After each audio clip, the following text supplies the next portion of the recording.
फोडाफोडीवरून होणाऱ्या वादानंतर एकनाथ शिंदे आणि रवींद्र चव्हाण एकाच कार्यक्रमात डोंबिवलीतील क्रीडा संकुलाच्या भूमिपूजनावेळी एकत्र रवींद्र चव्हाण आणि श्रीकांत शिंदेंमध्ये हस्तांदोलन।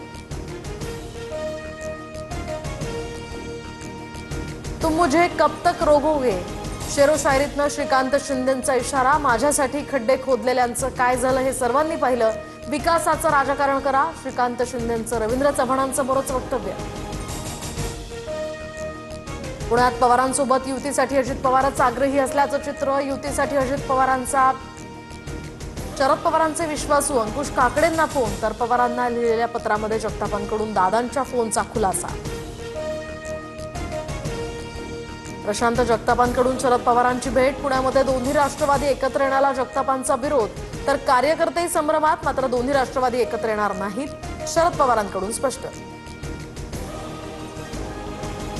एकनाथ शिंदेंमुळेच भाजप सत्तेत शंभूराज देसाईंचं मोठं वक्तव्य। राज्यातले इतर पक्ष सुद्धा देवाभाऊंच्या इशाऱ्यानं चालतात। या लोढांच्या वक्तव्यामुळे महायुतीत खटके। महायुती होती म्हणून आपण सत्तेत आणि याचं भान राखूनच प्रत्येकानं वागावं। कोण कुणामुळे सत्तेत अशी ही श्रेयवादाची लढाई नाही।